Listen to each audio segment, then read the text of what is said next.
So guys ये है TVS axle 100।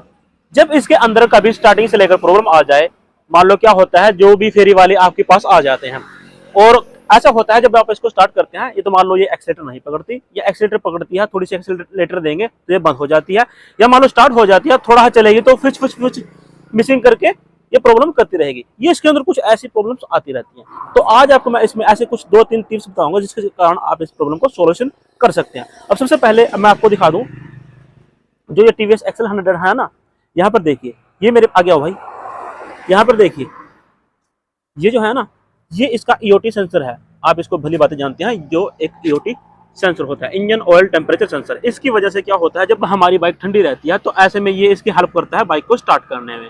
ठीक है, तो इंजन का टेम्परेचर कितना है, अगर मान लो जैसे कि 40 डिग्री, 20 डिग्री या 10 डिग्री है, तो ऐसे में जब हम अपनी बाइक या स्कूटर को स्टार्ट करेंगे ना, तो उस वक्त ईसीएम को सिग्नल मिलेगा कि आपकी बाइक बहुत ज़्यादा ठंडी है। तो इसके माध्यम से उसको ये पता लग जाएगा।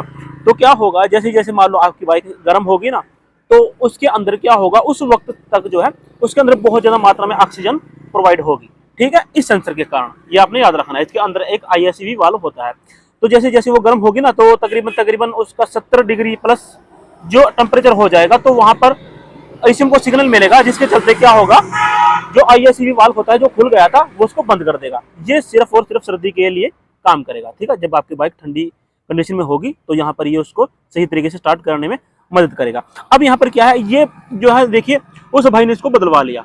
देखिए जो मैं आपको दिखा रहा हूँ, इसके अंदर ये बदलवा लिया। मैं आपको दिखाता हूँ, एक बार देना। देखिए जो हमारी टीवीएस एक्सल 100 है, यहाँ पर देखिए भाई ने इसको ये नया डलवा लिया। और अभी देखिए चलाया हुआ है, आप यहाँ पर थोड़ी मिट्टी देख सकते हैं, मिट्टी लगी हुई है। ठीक है, और ये बिल्कुल इसकी स्लीव नहीं देख सकते हैं, बिल्कुल स्लीव नहीं है। तो इसके अंदर ये नया सेंसर डलवा लिया, तकरीबन 450 रुपये का ये सेंसर है। और यहाँ पर चलो भाई ने जो भी इसके अंदर लेबर लेनी थी अपनी वो ले ली। अब यहाँ पर तब भी प्रॉब्लम का सोल्यूशन नहीं हुआ। अब मैं आपको बताता हूँ कैसे आपने इसका सोल्यूशन करना है। तो ऐसी कंडीशन में कई बार क्या होता है, सबसे पहले आपके पास जो है ना, जो हमारा ये ओबडी स्कैनर है, ये आपके पास होना चाहिए। V311 सबसे नंबर 1 ओबडी स्कैनर है। ठीक है, अगर आप लेने के इच्छुक है तो 4,900 रुपये में मिल जाएगा। अगर आप 519 लेना चाहते हैं, V519, वो आपको 5,300 रुपये में मिल जाएगा। तो सबसे पहले आपने क्या करना है, यहाँ पर इसकी चाबी को मैं निकालता हूँ। देखिए फेरी वाले की बाइक जो है, स्कूटर है ये एक्सल, यहाँ पर ये लाउड स्पीकर टंगा हुआ है। तो यहाँ पर इसको हम अनलॉक करते हैं। तो यहाँ पर क्या होगा, जब आप इसको अनलॉक करेंगे ना, तो यहाँ पर आपको इसके अंदर DLC कनेक्टर मिलेगा। अब इसको लेकर आओ भाई। तो मैं आपको एक बात और बता दूं, इन बाइक के अंदर आपको अलग अलग थोड़ा सा यहाँ पर डिफरेंस देखने को मिलेगा। देखिए जैसे कि अपाची है और रेडियन वगैरह, ठीक है, बजाज KTM।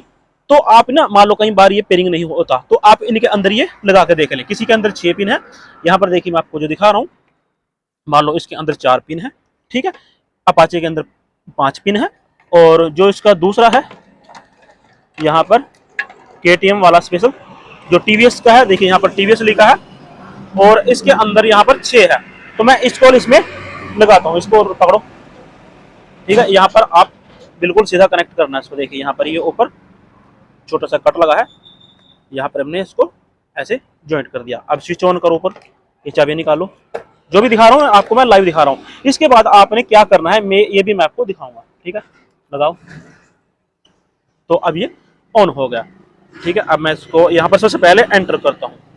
एंटर करने पर यहाँ पर ओबडी डायग्नोस, जैसे ही मैं एंटर करेंगे ना, तो एकदम से पहले तो आपको यहाँ पर अगर उसके अंदर कोई कोड हुआ ना, कुछ ही प्रॉब्लम आई, तो यहाँ पे दिखा देगा। तो चलो देखो यहाँ पर DT इन दिस इश्यू, इसके अंदर मान लो कोई भी कोड नहीं है। ठीक है, अब कोड नहीं है लेकिन तब भी बाइक के अंदर प्रॉब्लम है। अब मैं आपको इसको ना एक बार यहाँ पर जो रीड कोड्स है इसको भी यहाँ पर चेक कराता हूँ। करंट DTC पे जाएंगे और यहाँ पर देखिए this vehicle has no fault code, इसके अंदर कोई भी फॉल्टी कोड नहीं है। ठीक है, तो अब प्रॉब्लम कहाँ पर हो रही है, सब कुछ तो ठीक है, फ्यूल पंप भी ठीक है, नया प्लग भी डाल दिया, सेंसर भी नया डाल दिया, ईओटी सेंसर, बाकी सब भी ठीक है। तो अब गड़बड़ कहाँ है, तो अब गड़बड़ जो है ना, मैं आपको दिखाता हूँ कैसे आपने इसका प्रॉब्लम का सोल्यूशन करना है। अब सीधी सीधी बात आती है, जो इसका ईसीएम है ना, ठीक है, मान लो जैसे कि आपके दिमाग पर चोट लग गई, सिर पर चोट लग गई, तो दिमाग के अंदर वही डाटा याद रहेगा जब आपके सामने कोई हादसा हुआ हो। ठीक है, तो इसके अंदर जो है ईसीएम के अंदर वही डेटा सेव हो जाता है। ठीक है, ये इसको सेव कर लेता है कि आपकी बाइक में यही प्रॉब्लम है, तो उसको सिग्नल प्रॉपर नहीं मिल पाएगा। क्यों? क्योंकि जब तक हम उसको रीसेट नहीं कर लेते, समझ गए ना, जिसको जब तक हम इसको रीसेट नहीं कर लेते। तो यहाँ पर इसका अंदर ईसीएम रखा है, ठीक है। तो अब आपने क्या करना है, ईसीएम को कैसे रीसेट करना है।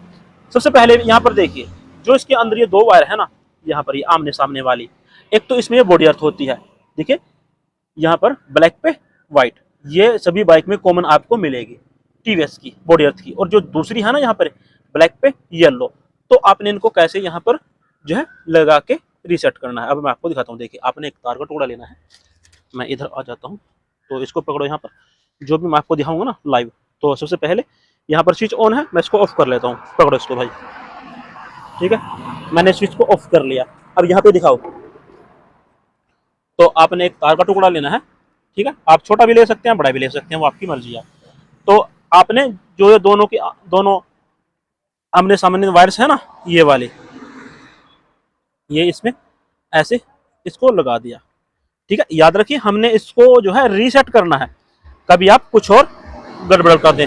आप भले ही इसके अंदर सेंसर वगैरह डालते रहें, तो कोई भी आपको सोल्यूशन नहीं मिलेगा। अब यहाँ पर देखिए मैंने दोनों तार थोड़ा नीचे करके दिखाओ, जूम करो थोड़ा, बस यहाँ पे करो। देखो यहाँ पे मैंने जो है दोनों तारों को यहाँ पे आपस में वो कर दिया, ठीक है, मतलब कि इसको कनेक्ट कर दिया। देखो ये दोनों आमने से बीच वाली जो है ना, इसको छोड़ देना है, याद रखिए। तो अब क्या करना है, आपने इसको ऐसे ही रहने दो। तो अब आपने क्या करना है, यहाँ पर इसके स्विच को ऑन करना है। अब यहाँ पर देखिए लाइट जली की जली रह रही है, ठीक है। तो अब इस कंडीशन में आपने क्या करना है, जो इसकी एक्सीलेटर है ना, 3 बार इसको घुमाना है। अब यहाँ पर देखिए अभी लाइट बंद हो गई ना, ठीक है। तो इसको एक बार करेंगे, 1 छोड़ दिया, 2 छोड़ दिया, 3। अब यहाँ पर ये लाइट इसकी जल जाएगी। कई कंडीशन में क्या होगा, यहाँ पर लाइट बंद होके 2 या 3 बार ये ब्लिंक करेगी, ठीक है, वो भी रीसेट होगा और ये भी रीसेट होगा, दोनों तरीके से रीसेट होगा। अब मैं आपको इसको एक बार और दोबारा करके दिखाता हूं, ताकि आपका कंफ्यूजन यहाँ पर दूर हो जाए। मैं एक बार स्विच को यहाँ पर जो हूं इसको बंद करूंगा, ठीक है। अब देखिए जैसे कि ये लाइट बंद हो गई है, ठीक है, आपके बिल्कुल सामने। मैं स्विच को ऑफ करता हूं और दोबारा ऑन करूं, अब ऑन हो गया। अब यहाँ पर इस एक्सीलेटर को 3 बार आपने ऐसे खींचना है, 1 2 3। और अब यहाँ पर देखो लाइट बंद हो गई, ठीक है, यहाँ पर लाइट बंद हो गई।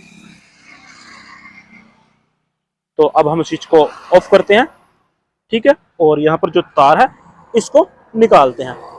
सिंपली मैंने इसको निकाल दिया और अब यहाँ पर स्विच को ऑन करते हैं। अब यहाँ पर ऑन किया, अभी देखिए ये जो लाइट है ना, यहाँ पर ये जली की जली रह रही है। तो इससे क्या हुआ, हमारा ईसीएम ये रीसेट हो गया। और अब मैं इसको स्टार्ट करता हूं, तो अब ये स्टार्ट हो गई और लाइट बंद हो गई। तो अब यहां पर देखिए, तो अब यहां पर ये इसकी लाइट बंद हो गई। तो अब मैं चेक करता हूं, देखिए अब एक्सीलेटर पकड़ रही है नहीं, देखो देखो अब बिल्कुल सामने आपके ये बिल्कुल लाइव जो है ये एक्सीलेटर पकड़ रही है, देखो। और अब मैंने इसकी थोड़ी सी टेस्ट राइड लूंगा, चला के इसको देखूंगा, ठीक है। मैं इसको साइड में रख देता हूँ, तो इसको पकड़ो आप, ठीक है, थोड़ा साइड में रखो इसको सामान को, 1 मिनट। तो अब मैं इसको चलाता हूँ, चेक करता हूँ भाई इसके अंदर कोई प्रॉब्लम है या नहीं, मिसिंग है या नहीं, या कोई प्रॉब्लम करती है।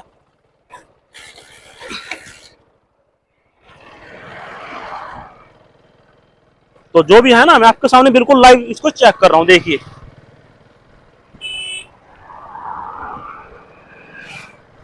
तो अभी हमारी एक्सल 100 बिल्कुल सही है। थोड़ा एक्सीलेटर देख के देखता हूँ, वाओ, अब एक्सीलेटर फुल पकड़ रही है।